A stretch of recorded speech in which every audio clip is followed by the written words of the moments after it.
In this video, we're going to consider a scenario whereby a lawyer who's earning a high salary of 350,000 US dollars was considering quitting their career and planning ahead for a longer term pivot away from a high paying lawyer job to alternative income sources. Let's see how it worked out for them and what were some of their considerations. Know me, I'm CISI. I went to Yale for undergrad and then Harvard Law. I've been working at large law firms called Big Law for the past 5.5 years, where last year as a fifth year associate, I made about $350,000. And that was working on a reduced hours schedule of 80%. So kind of a sweet gig. But as you saw, and as the title of this video suggests, I am quitting. So there's just a quick summary about her introduction, right? She went to universities like Yale and Harvard, worked in Big Law, which is major legal firms, like working in a big four accountancy firms or big investment banks. She's a fifth year associate and she's earned quite a high salary, saving significant amounts of that. So she's in a good position to be able to quit the job. Reason number one, I do not want the partners' lives. I love the people with whom I work. I respect them. I think highly of them. I cannot believe the practices that they have built for themselves. And yet, I do not want to be them. First, they work so much. Often they are online at least one day on weekends, usually Sunday, but sometimes both. Even when they go on vacation, they need to check email intermittently. It was very common for partners to put up out of office messages, good for them, that will say that they will check their emails once in the morning and once in the evening and respond to things on an as needed basis. And you kind of need to do it. It's very difficult to totally unplug, especially as a partner, because the partner has their own relationship with their clients. Last minute client demands can lead to canceled plans and canceled dinners. I'm no stranger to the schedule, and although I could work these demanding hours as I was starting out, gaining new skills, all of that, I really can't work this kind of schedule nonstop for the rest of my career. So that's an important point here, right? So when people are considering quitting these high-paying jobs, it's easy to say, oh, they shouldn't do that. They're living quite a privileged, high-paying life. But it does lead to burnout at some point, right? And some of these partners, do you want to live their life? Do you want to have a stressful corporate job when you're over 40 or over 50? Is it still worth it to you? Do you want to be in that hyper-competitive type of environment where your peers at your level, your other partners are maybe looking to backstab you? The juniors who might have more energy than you are looking to replace you. They're looking for your spot on the roster, if you want to call it that, your position in the company's hierarchy, and it's not sustainable long term. An important point here to make is around fake fire drills. And what do I mean by that? A lot of the times clients, whether it's finance or law, other top companies too, and industries too, you have all these last minute fire drills, which would be last minute big tasks that a client comes in with and says, oh, we need this right now. And this fake fire drill is just like an urgent task that isn't really urgent, and it's very common in these top corporate roles. And given my experience, personally, I find this very annoying, and it's when you're put under too much pressure to do something very quickly for a client and they don't even review it for their couple of days later, and then all of a sudden you were under a lot of stress, spending a late evening working in the office or working on the weekend and things like that, and then all of a sudden they just don't take it seriously. They said it was urgent when they told you to do it, and then they come back like a week later. So you have all these type of things, not only from clients but from senior management. Loads of things that they tell you are urgent aren't really urgent, and then you're put in that position throughout your life, on the spot, quickly do this. Even when you're at more senior levels, there's always someone more senior than you or the client who could put those ridiculous demands on you. So it's worthwhile bearing in mind how long you want to do that, even if it does pay well. And that's why it's so important to save and invest so you can effectively retire early. But as I've gotten a little bit more senior, I've also been able to see a bit more behind the curtain. I've seen that making partner doesn't necessarily make your schedule better or that you've made it. In fact, there are tiers to partnership. Once you've actually made the climb up the ladder to becoming partner, you think you've made it, but there's actually just a never-ending series of ladders for you to climb. And unless you're the chair of the firm, a top rainmaker within the firm, you can't really shake the boat that much. Big law firms, at the end of the day, are very old institutions with very old traditions, and law as a general field tends to be pretty averse to change. The point here is that the career ladder truly does never end. And if you want to change the workplace culture and have more work-life balance or more diversity of people of your demographic or gender, you can make small changes. Like you might say if she's Chinese and she wants to hire some other Chinese female employees, she can do that, maybe one or two people, but she's not going to make major changes in terms of additional work-life balance, have more people of her demographic in senior roles. The career ladder never changes, and you're not going to change these rigid old corporations who have a strong reputation, that they kind of live on the legacy of their past rather than how they operate now, which is highly inefficient and not really as respected. So the smarter thing to do is to go your own way, which we'll get onto in a story where she did pivot from lawyer to doing some work as an author and a freelance writer. That's the best option you can really do. Make as much money as in a major corporation and consider alternative opportunities. To a lot of high functioning people. We think that we can do everything, and in the process of doing everything, we don't do the thing that matters the most. We don't do the things that take the greatest risk because we are so competent, and often we're overtaxed by our competence and we don't know that. That really resonated with me. I'm now 30 and I realize that I have always taken the path of near guaranteed financial success rather than a riskier path that might have actually made me happier. 30 isn't old though, and as I looked around my life, I realized that I'm still at a place in my life where it's okay if I don't make $350,000. While I do still have student debt, I have actually paid down the majority of it and have gotten comfortable with the idea of reducing my payments and paying over a longer period of time. Many lawyers I know are still paying off their student loans 20 plus years after graduation. It sucks, but it's manageable, especially because I don't yet have two other major expenses in my life. First, I don't have kids or college funds to worry about. Second, I don't have a mortgage yet, and I can always choose to move to a cheaper apartment or, push comes to shove, back in with my parents. So that's important. It's important to take risks and bet on yourself at least once in your life, right? Because many people, they take the safe option and it makes them more unhappy, whether it's sticking with a corporate job or sticking with a low paying job that they know that is maybe more stable for them. So the question for you is, when will you do that, right? So you might want to do it in your 20s, take a risk and maybe pursue alternative income sources, your own business, in your 30s, in your 40s, or even in your 50s, right? So the question is, when will you do it? Because it makes sense at least once in your life to bet on yourself and not take the standard approach, particularly when the standard approach of corporate careers is making a lot of people more unhappy over the long term, right? So it's important to keep your living cost low for your freedom, right? And that's what she managed to do. Even though her pay was high, I'm sure she's in a high cost of living area, planning for several decades in the future, and this additional kind of time frame where she's going to spend a year effectively unemployed trying to figure out something for herself.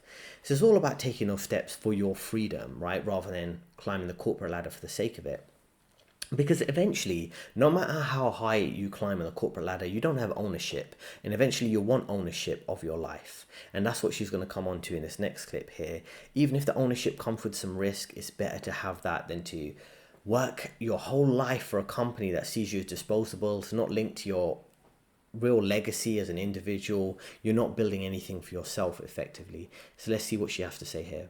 Time, it really confused me because I didn't feel ready to have responsibility for anything. I was a baby lawyer who had only really done two things very well for their entire life: read and take tests. I didn't feel ready to have responsibility for anything, much less my own business. I was thrilled that a law firm out there was willing to pay me $180,000 to do literally anything. 6 years later though, and I kind of get it. I'm not talking about ownership of the profits of my labor, which is a separate discussion, but more the ownership of ideas. In legal practice, you can explore your own ideas to a certain extent, more so as a partner than as an associate, but at the end of the day, you're advocating for other people's ideas, you're interpreting other people's words and other people's laws. It's certainly useful training to answer other people's questions and interpret other people's words at the very beginning, but after a while, I've developed my own questions and ideas that I want to explore and communicate to the public.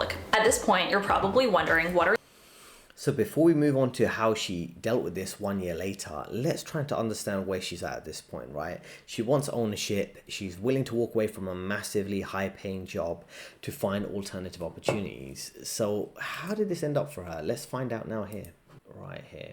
A year since I put in my notice at the big law firm I worked at, and as you can see, not much has visibly changed. I'm still sitting in this chair, this desk, with the same plants, except I think some of them have died. I'm sorry, plants. I guess I upgraded my mic though too, so look at that, that's changed. I've been wanting to make... So before we dive in, that's a very short clip there. I just want to say that self-employment isn't that glamorous, right? You'll still have pressure to make money. You're still at a desk. You might not have this luxurious life where you're traveling all the time. You have lots of free time. It's still a bit of a race against time to make as much money as you can during your working years. So just to bear that in mind, because some people create these delusions of grandeur. They're going to be like a digital nomad, traveling the world, doing a little bit of work and getting paid enough to live a good life. It's not always like that. It still is a bit of a challenge. I just felt so panicked all the time. I didn't have anything intelligent or coherent to say about how self-employment was going for the first 9 months because I truly did not know. It was going, that's for sure, but I couldn't tell you whether it was going well or going poorly. Looking back on it, if you're making a huge jump in your life, leaving your job to do your own thing, or moving somewhere new, or a breakup, I've realized you simply can't judge how it's going after 3 months or even 6 months. Because if I had let myself judge how things were going at those points, I would have definitely called up the partners I used to work with and asked for my job back immediately. As humans, we're evolutionarily attracted to things that are familiar because they signal to us safety and predictability, which is great when it comes to not eating strange mushrooms all the time, but just isn't that helpful in the 21st century when our challenges are often a lot more about trying new things or taking risks than about eating strange mushrooms. We love stories of college dropouts succeeding, free solo, and F1. We love this risk-taking stuff, but we often don't take as much risk as we want to in our own lives, even as we watch all this risk-taking on our screens.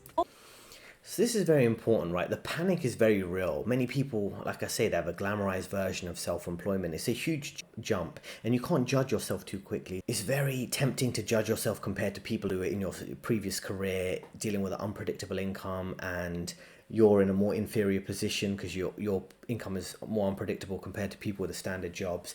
The lack of stability and security, and the key thing here is not to live vicariously through others, whether it's people who are working the standard 9-to-5 life who might be getting paid well in a previous law firm, or other people who are on the internet who are building their own entrepreneurship, because it's important to build your life plan and focus on that, right? And think that even if you have this pivotal year where you're taking time away from your high-paying corporate job and taking a step back in your career, really think about living your own hero's journey and pursuing your own life goals. And many people, they see people online, Alex Hormozi, Gary Vaynerchuk, people like that, and they go, oh, this guy's, he's made it. They live vicariously through their success rather than pursuing their own goals. And I'd always recommend that you do think carefully about what your life goals are rather than living vicariously through others or taking the safe option. You got to take a risk for yourself, as I say, even if it's just one time in your life. Push comes to shove, I'm going back into big law and committing to it for my future kids. In case you couldn't tell, I'm a pretty typical type A overplanner, which means that I had a rough outline of what I was going to do in my magical year of self-discovery. Basically, my plan was, for the first 2 months, chill out, take a break. And then for months 3 to 10, I was going to throw myself into the 2 projects that I had quit my job to explore more, working on my book proposal to get a book deal and creating content. Month 11 was for evaluating how my projects had gone, and if nothing had panned out or looked like it would pan out, if my book proposal was trash and my agent thought it would forever be trash, if it had been impossible to make any money from social media, or if I just hated having to monetize social media, I would have spent months 11 and 12 of the sabbatical year just job hunting. But thankfully, So firstly, I think she mentioned taking 2 months off. Now, I'd be very cautious about doing that. I would maybe take a week off and then jump onto your side hustle and making sure that works. Taking 2 months off when you're not getting paid, likely where she would be living would be an expensive area given she's working this high-paying law job. I would avoid that. Really trying to think carefully about your options there and how you balance your time if you're going to spend time unemployed. And always have backup plans, which you mentioned there, going back to work and having a specific date where if things don't work for herself, she'll go back to work. And what's interesting here is if you're doing alternative income sources, you can make your previous full-time job a side hustle. So for example, if she wants to do freelance writing and book writing as a full-time thing, which was going to be a side hustle, but now it's going to be her main income source, then on the side, she can be a freelance lawyer and give some informal legal advice depending on her schedule, right? So it's interesting, so many social dynamics or so many economic dynamics you can change to work for you. So keeping a broad open mind and not just a standard 9-to-5 life perspective will start opening up options for you that maybe you didn't think would be possible for you just a few years ago when you were in a standard 9 to 5 job. They were fun.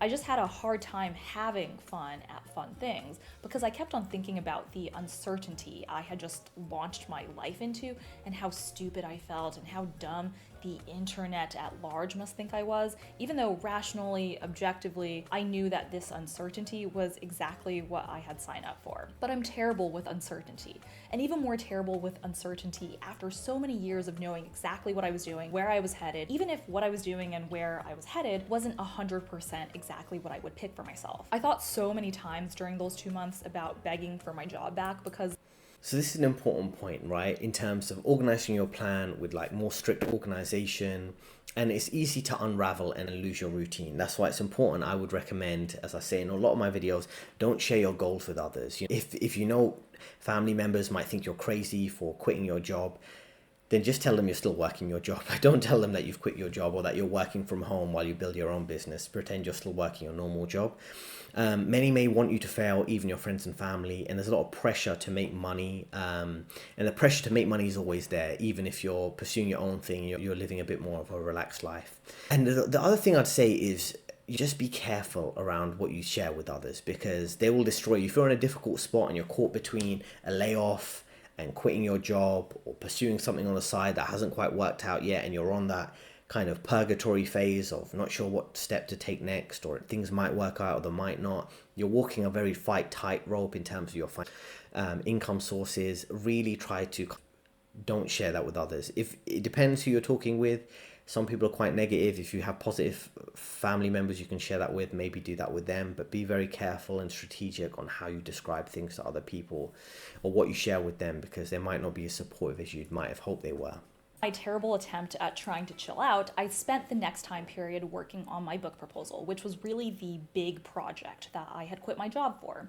I had really tried for a few months to work on the proposal while also working in Big Law, but it didn't go very well. So this was really the big leap of faith in myself that I took. I worked on the first draft of my proposal for a month. It was pretty bad, legitimately not good, and then went back and forth with my agent on it for a total of about 5.5 months. If my agent had told me that my book proposal needed more work, I would have spent more time on this part, up to about month 10, when it would have been time to take a hard look at whether I could achieve what I wanted to achieve in the amount of time that I wanted to do it in. I really think you need to give yourself at least 6 months in whatever new thing you're doing, working on an MVP for your product, going to auditions, applying for fellowships or writing academic articles, what have you. You need to give yourself at least 6 months, even if you wake up every day feeling like a failure. You have to trust the passage of time and the process, even when you don't trust yourself. I was really lucky in that I had a third party, my agent, who believed in me even when I didn't believe in myself. He submitted my proposal to publishers and helped me navigate the whole entire process, and I ended up selling my book, thank God, on proposal to Portfolio, which is an imprint of Penguin Random House. I made a podcast episode, which is also available in video.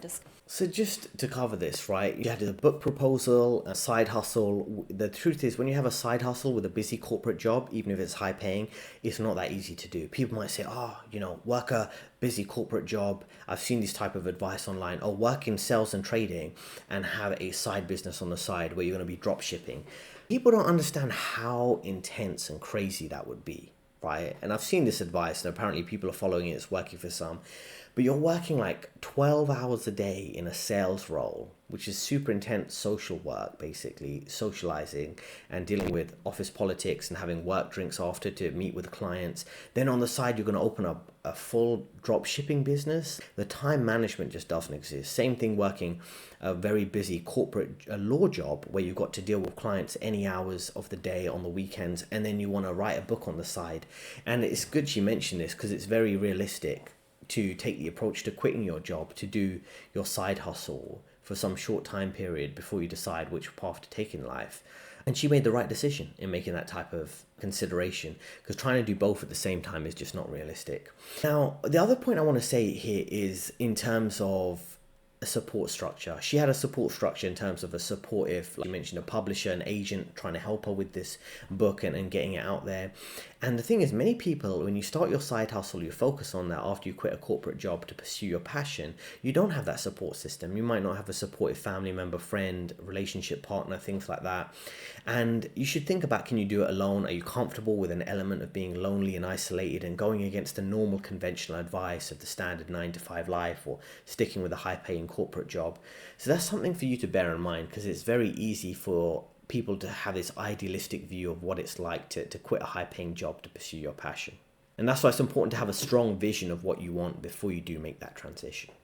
But one of the biggest things I learned during the sabbatical was just how uncomfortable I was with money outside of the steady paycheck context. In fact, everything to do with money during the past year was a nightmare for me. Not because I didn't have enough, because I certainly did and had saved up to have enough, but more so because my sense of internal safety had been so tied up with my consistent steady paycheck, way more so than I had realized. Spending my sabbatical fund stressed me the hell out, even though that was exactly what it was for. It made no sense, and it really highlighted for me how messed up my relationship with money had become, and how it was really holding me back from taking calculated risks that I was poised to take, as well as hindering my performance when taking those calculated risks. Definitely one of those situations where the financial anxiety wasn't helping me do better, but was only distracting me and making me do worse. Taking calculated risk. When you're making money, it's important to kind of start small, right? The book deal might not have been possible, but she had savings, and she mentioned in a separate clip that her boyfriend has health insurance through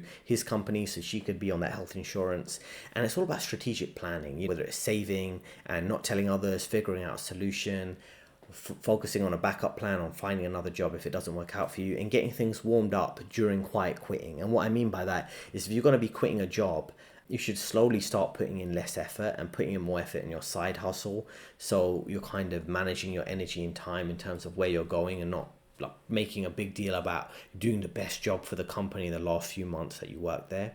And it's a very important quote here. The 3 most harmful addictions are heroin, carbohydrates, and a monthly salary. Now, what is he trying to say here? He's trying to say that people are so dependent on the standard 9-to-5 life, they're not going to walk away from that. It's as addictive as heroin, just in terms of producing and pursuing their own life goals. And that's why it's very important for you to understand that. A lot of the context around here is around social programming.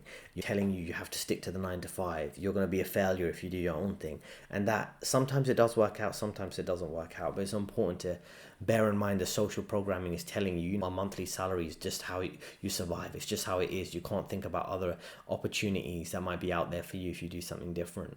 And one of the recurring themes was just focusing on extending your runway just a little bit more so that you can create whatever it is you want to create next. That mindset is so at odds with how I normally think, which is, will this job guarantee me an income stream forever that I can count on? Which is really, really appropriate for law. But the mindset I needed to embrace was more, do I have enough to live off of for the next X months, where the X is 3 months, 6 months, a year, whatever that zone of security is for you. And if you do have enough for 3 months, 6 months, a year, what have you, then you just can't panic or think about where the next 3 months, 6 months, or a year is coming from. You just can't, or else you'll drive yourself too crazy and not do anything at all. So yeah, because of the advance for my book and income from a few brand deals that I've done, I'm able to extend my runway financially a little bit longer. Will it be for forever? Absolutely not. But it will be enough for my zone of security, and that's enough for me for now. Right, when you're working a standard 9-to-5, you kind of know you're getting money coming at least for the next couple of years, unless you're subject to a layoff. But when you're self-employed, it's all about runway. It's all about, do I have enough money for the next 3 months or 6 months? If I have a quiet month on my month 7, have I saved and invested and I'm living at a low cost of living so that I can extend and deal with a quiet month in month 7, and then hopefully things pick up after that. That's how you don't panic about time and money, because those are the two big risks you're kind of dealing with. How much time do I have to build up this business? Am I making enough money to make this a sustainable lifestyle for myself? And it can be extremely stressful, as I say. And that's the important point, and something I try to provide through my career advice is helping people kind of navigate through, maybe whether it's climbing the corporate ladder, but in this case, pivoting away from it and pursuing their own thing and buying some time for themselves to pursue maybe alternative options and income sources that might work for them, and doing it without any regrets by being strategic. So I hope you found that video helpful. Let me know in the description what your thoughts about this. Would you walk away from a job that pays 350k a year? And there are 2 recommended videos on your screen right now, and I'll see you next time.